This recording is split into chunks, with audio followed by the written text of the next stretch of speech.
Welcome to Duke's United show, and it's the preview to the Wolves versus Man United game tomorrow at 12:30 kickoff. An early one for us. Nice that we don't have to wait till the afternoon till the game kicks off. I'm buzzing for that. And look, I'm buzzing because the boys are back. Boys are playing again. Casemiro, like we said, he is the boss, and if he plays like he's been playing, which we expect him to now, yeah, I think we've got another win up our sleeves. Wolves are not the Wolves of the last few years, that's for sure. Wolves are not playing like they've been playing. Their position in the league is pretty poor. As you know, their team is depleted, and they've changed a lot of players recently over the last year or so. But look, if you take a look at let's take a look at how they're getting on. One thing for sure, United have got Licha back, so Martinez returns, so I expect him to come straight into the side. Now, he has had over a week out. I wonder if Erik ten Hag is going to put him on the bench and then bring him on. He's a World Cup winner. Varane came in, he's back in, he's straight away. I can't see him putting him on the bench, to be fair. I see him going straight in. So that's exactly why I've made my team. But I'm not going to tell you about that yet. Let's just take a look at the league standings for Man United and for Wolves. First and foremost, United, take a look at us, what we at. We're fifth in the league. We've won 9 games out of 15 games, and we've lost 4. Scored 23, late in 20. That's not good enough. It's not good enough for us. We need to get more goals. That's the one thing that I'm not happy with, is how our front three fluidity is. It's not so good. As you can see, our last, 5 games, we've won 3 of the last 5. We've only lost the 1. We should be winning the next few games up until that Man City game that's coming up. What is it, next week, Saturday, which is going to be a tough one. But or is it the week after? I can't remember, but they are coming very soon. But if you take a look at Wolves, they're not the best. They're in 16th, they're in 18th position. They've only won 3 games this season and scored 10 goals. Come on. And the madman, the pace merchant, doesn't even play. He's on the bench. He's come back from Barcelona of all clubs, and he can't even get in the side here. It's mad. But they've lost 3 of the last 5. They've only won their last game. So for us, we should be looking into this game and going, yeah, it shouldn't be a tight game like it was last year. Remember, second game in, we came away with a victory. We stole the victory 1-0 with a Greenwood goal towards the end. They should have scored so many goals. They should have battered us, to be fair. So we do not need another game like that. And I know we won't, because we're playing different kind of football at the moment. For them, Neves is their top scorer on 4 goals. Podence is on 3. Jimenez is on 2. And Traore is on 2. So you know where their danger men come from. It's the same people it's been for the last however many years. So we need to be on our toes for that. And that's why I see Licha coming in with Varane at the back. I'm not even going to tell you yet. What am I talking about? I'm going too quick. But yeah, so it looks like... so our next game, just remembering this, because you've got to think about when our next game is coming up after that. We have got Bournemouth on Tuesday, and then we've got Everton on the Friday in the Cup. And then we go and play, let's take a look. Let me just remind myself. Yeah, we've got Bournemouth on the Tuesday, then Everton on the Friday, and then we've got Charlton on the Cup on the Tuesday. Then it's the big one, Man United versus City, again on the Saturday at 12:30. That's where we have to redeem ourselves. But you know what? Let's not talk about that for now. Let's talk about my starting lineup. This is going to be a quick one. I am on my own today. No Garth to have his opinion as well. But I'm going to say what I think the team's going to be, who I think is going to score, what the score is going to be. It is, you know what, I'm not going to say my team, what I think is going to happen. What I'm going to do is I'm going to put it out on Twitter in terms of the goal scorers. But what I'm going to do is the team that I pick, if it is that team, I'll stick with my predictions. So guys, if you want to get your predictions in, get them in. But let me have a look now. I'll tell you what I think is going to happen. I think David De Gea is going to sit in goal, as always, the ever-present in goal, definitely. Then you're going to get Mr. Wan-Bissaka, who deserves to play. Let me just sit here for a second, because I don't want to be hanging out the way. I think Wan-Bissaka has done very, very well to get back in the side and to play while Dalot is out. And it wasn't that long ago when we had Wan-Bissaka as our first choice and Dalot being the one where we're like, listen, you know, you sit on the bench and come in.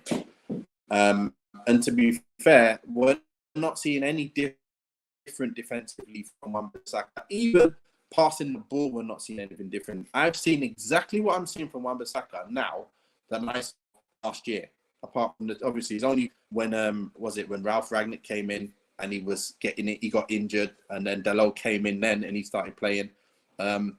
I still felt then Dalot was not as Wan-Bissaka was superior defensively to Dalot, and he still is, and we all know that. And the only thing is, I think Dalot is better on the ball, passing with his teammates and getting forward. He looks nicer on the eye, should I say. He looks nicer on the eye going forward. But Wan-Bissaka has done well. He's actually been feeling balls into the back post. He's set up a goal already as well. His passing has been on point, and nobody's getting any change out of him on the right side. Try come down the left. The only man that I know that will absolutely destroy him and anybody is Adama Traore. But his end product ain't that great. So let him sit on the bench and hopefully come on later. Or actually let him start so then he tires out before Wan-Bissaka gets tired. No one can catch that guy. Nobody. Not even Wan-Bissaka can catch him. He'll probably foul him of anything. So I'm going with Wan-Bissaka. You are at right back. The ever-present Varane. Well, ever-present. The best defender we've got, Varane. Get yourself in there. Stay there. And do not get yourself injured. That's all that matters. You stay fit. You play every week. Simple as that. Left foot, right foot, give it to me anywhere. I will get out of trouble. I will find someone. I will pace everybody. And what I'll do is I'll cover all my defenders. Whenever they get in trouble, I'm there to race whoever's there, apart from Adama, of course. So, yeah, I've got Varane going in, centre-back. And Licha coming in, World Cup winner. You got to slide straight back in there, lad. Bring back that quality on the ball. Bring back that timing of the pass.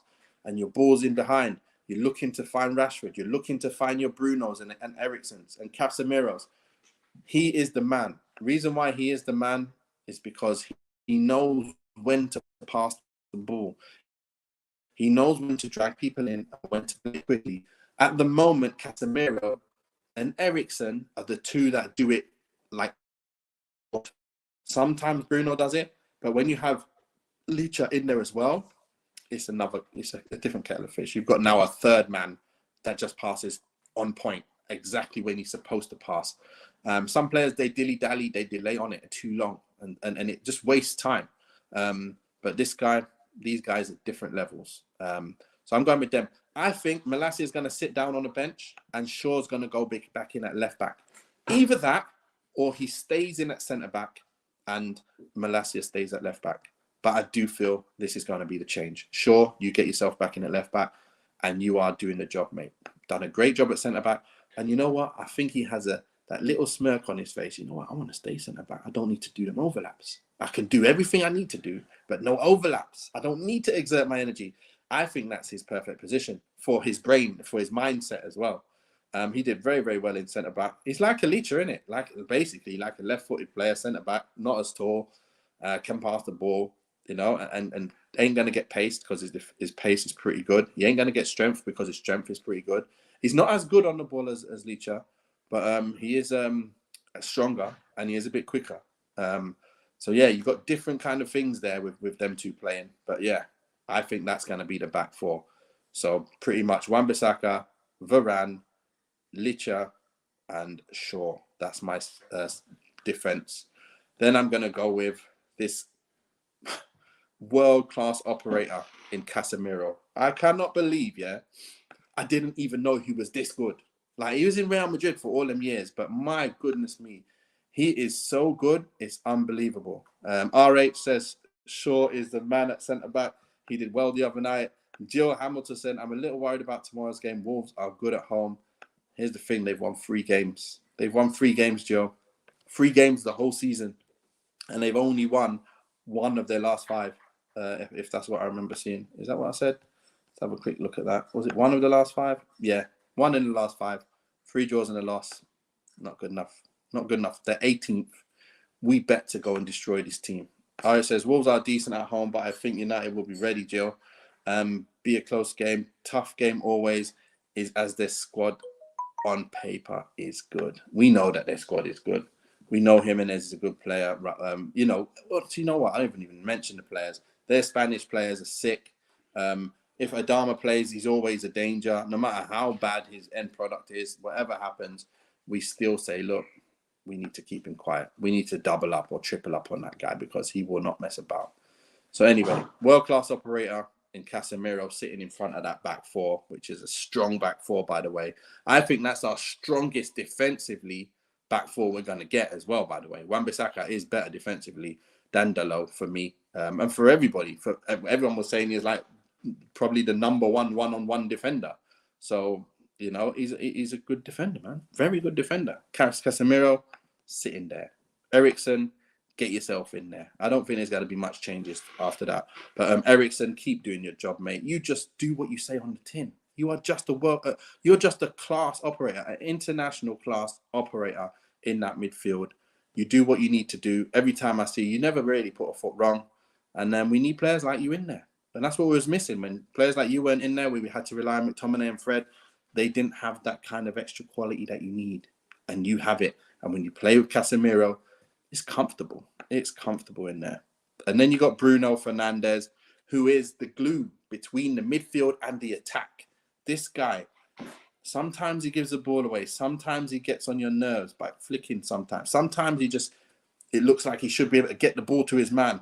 But this guy has made the most assists in the league. Bruno Fernandes has made the most open play assists in the league. Point blank. No one made more than him. And he's done so well. So you know what? You've got to take the positive with the negative, and this positive really outweighs the negative massively. If he doesn't play for Man United, it's a very different situation for United, that's for sure. He is a baller. Joe says, until we bring in a striker, my confidence will be very low every day. Martial is still fit, so there's nothing to worry about, Joe. Martial is actually fit right now, so he can play up front, and he keeps scoring. Why not? And he keeps assisting. He keeps assisting and keeps scoring. He scored now, what, 5 goals in the minutes he's played. He's played now 5 games. I think he scored, no, it's like 5 goals, 6 games, and like 4 assists or something, 3 assists. So Martial's doing all right for us. And you know one person I'm really missing? I'll talk to you about him in a minute. Because Antony, I love the guy. I do love Antony. I do think he's going to play, but he needs to put his finger out now. He needs to start being more consistent. We need to see assists and goals, shots on target, passes on target. That's all I want to see. I don't want to see flicks and tricks with no end product. I want to see that left foot being worked on. If you're only going to have one foot, you better be a class operator like Beckham was, like Rivaldo. These guys with one foot, they are specialists with that foot. And unfortunately, Antony is not a specialist with that left foot. Good player. Really, really, I'm confident about him. I really do enjoy what he's about. I do enjoy watching him. But I just think his end product is not enough yet. And we're not going to see that great fluidity between the three. I will say something. I will go out on a limb here and say I would love to see Sancho back in the squad right now and playing on that right with Martial and Rashford up front, because I feel like that pre-season that trio, they were moving the ball, they were doing bits, and we haven't seen that since because Sancho's nowhere to be seen. Hopefully he'll be back with us in the next week or so, next couple of weeks for the cup games or something. We get him in, and it's him a straight fight between Antony and Sancho, isn't it? Why not? Why can't we see this guy back again? Why not? Come back, Sanch. Come on, man. So anyway, yeah, Antony, I'm not upset yet. I just want to see more. Then what I want to see is Rashford on the left again, playing his ball that he's playing, because he is confident right now. He's doing everything without having to think. And I knew it was all in here. Last year, the years before, Rashford, it was all in there. And now he's let all of that go and he's doing his stuff. Reports are saying we can only afford loan deals, Jill says. Yeah, it is. And like I've been saying, Jill, I want to see João Felix, because he is a baller. I know he's been playing out of position. I know he's been playing in the hole. And I know he's been playing with the Atletico Madrid that sit right back and don't really attack. But the kind of player he is, the kind of football I see him playing, the type of player he is, he's dynamic. Left foot, right foot, technical. He's got finishing in him. He can score headers. He can stretch teams. Imagine having that option in there as a fluid free. I think it would be great. I really do. And I don't care about his goal ratio. I just want him to play up front for United in the fluid free, and we'll see. And I'm quite sure, I'm often not wrong about these kind of things. I've said it throughout my career, and I've been right pretty much 99% of the time. But yeah, I really think that João Felix coming in and playing with this side, he'll be a revelation. And it will be like goals will be spread between the three rather than relying on that one number 9 to just bag all the goals. I think you'll see some mad numbers, like mad assists from João Felix. If he doesn't score loads of goals, he'll have mad assist amounts. And we'll score as a team. Like right now, we only got 24 goals. It's rubbish. Not good enough. So yeah, I want to see more. But yeah, Rashi, he's been on it. Let him continue. He needs to keep playing. And while Martial is fit, and while he keeps getting taken off quite early to make sure he retains his fitness and he builds up that fitness and doesn't get injured while we're looking for that player, it's great.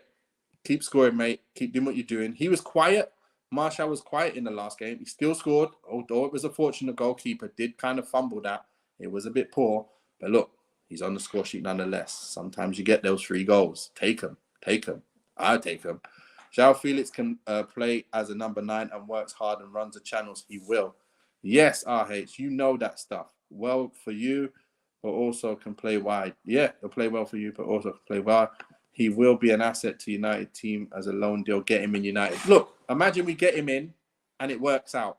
We'll take him. If we get him in, it don't work out. See you later. Go back. Who cares? At least you've tried. It's something. How much will Felix cost? Well, he's on loan. So they are saying that somewhere between 9 million and 16 million or something like that. But that's the money we were paying for Ronaldo anyway on his wages every month, every week, whatever that is for the rest of the season. So we do have the funds there, or whether we're going to use it or not, I don't know. But we still shouldn't be paying that kind of money for Felix right now. If they don't want him, don't try to ask for top dollar for him. Like, let's get a little bit something off. Like, let's get something going. Get him in the squad. Look, we'll take over his wages, no problem. We'll pay you something. Look, if he plays this amount of games, scores this amount of goals, we'll pay you whatever. But that's the way it should be done. Not, listen, we're paying all of this, paying everything, and then all of a sudden it doesn't work out or he gets an injury and then we're struggling. I don't want to see that, but I do believe this guy. He's been a top talent. He's been a top potential for a while. It's just the fact that he went to the wrong club. And this happens at times. You go to a club where they don't play to your ways, and that's what happens, you know. He still looks good as a player, but just his goals, his goals ratio has not been great. He does play in the hole. When you look at his position, he does play in that Bruno position. At the end of the day, he can also play number 9. And we saw him in the World Cup. He done absolutely amazing. He done very well. And I'd like to see that kind of player in United. So yeah, that's the starting lineup that I'm going to go with. If that does happen, I see another 3-0. I see another 3-0, guys. I see another 3-0 with Antony finally getting on the score sheet. I think Rashford will also get on the score sheet. And I think Bruno Fernandes this game gets on the score sheet as well. So yeah, I'm going with 3-0. I'm going to put this in right now. I know it says the home team first, but I'm going with Rashford. I said Rashford, I said Antony, and I said Bruno. I'll put it in here so you guys remember, and I'll also put it in the morning as well. Once we see the starting lineups, you will see that is my starting lineup, and we are going to win. We are going to win 3-0. So you guys get your comments in. Get your comments in what you think the score is going to be. Bezzy says, I think we should stick with who we have. Pointless of getting Felix on loan. But Bezzy, we do need someone. If Martial gets injured, what are we going to do? You're going to put Rashford up front, and then we're struggling now again. Now you have to put people like Garnacho and rely on him to play every single week 90 minutes. We don't need a Martial getting injured and then we're struggling. I really think we could do with getting a Felix in and being on loan, just being that extra body for now, and starting games coming on, starting and Martial, them two like kind of sharing minutes up front and see how we get on, because we do need to push for that top 4. It ain't going to be easy. We cannot afford to drop points like we did first half of the season. It ain't even the first half yet, but we can't afford that. So we need to really push that up and get some extra players in, at least someone like him anyway. If it's not him, we're going to have to wait till the end of the season, I would say, and get a player, because we're not going to spend money. And the only player I can see on loan being worth it is João Felix, to be fair. So we'll see. We'll see anyway. But guys, I've got it on here. I can't wait till tomorrow. Like I said, Garth's prediction. I don't know what his prediction is. This is my prediction. 3-0. Rashford, Anthony, Bruno. Guys, thank you for coming in. Save our money until the summer. Exactly, Bezzy. That's what we have to do. Otherwise, we won't be buying anyone in the summer. Then what? You know, we need to get a takeover in January. That's what we do need. A takeover of some kind of Saudi guy or someone with plenty money just to do this for, you know, as their hobby. Say, listen, let's just go and buy whoever you want. Who do you want, Ten Hag? Who do you want? Who do you want? Let's go get, what do you want? Your boy down at Barcelona? Yeah, get him in. You want Felix as well? Yeah, get him in. Anyone else? You want the goalkeeper? Get him in as well. And another centre back? Get him in as well. That's what we need. And another right back? Let's get him in. No problem. Because Newcastle are not messing about. They're going to be up and around us. Spurs are kind of dilly-dallying the same way we are. Kind of like, we're up there, but they're not up there. They're not there. We're fighting with that kind of team at the moment. Newcastle and Spurs, we are fighting with to get ourselves into top 4. I hope we do it. I think we might just do it by the skin of our teeth, and that's if we get a player in. Wolves 1, United 2, tough game, but they get the job done, you'd imagine, on form. 8 million for Felix on loan, exactly. So anyway, guys, that's me done. I will see you guys tomorrow for the match review, the match reaction. Thanks a lot for jumping on and giving your comments, guys. I look forward to seeing you tomorrow after a win. Peace out.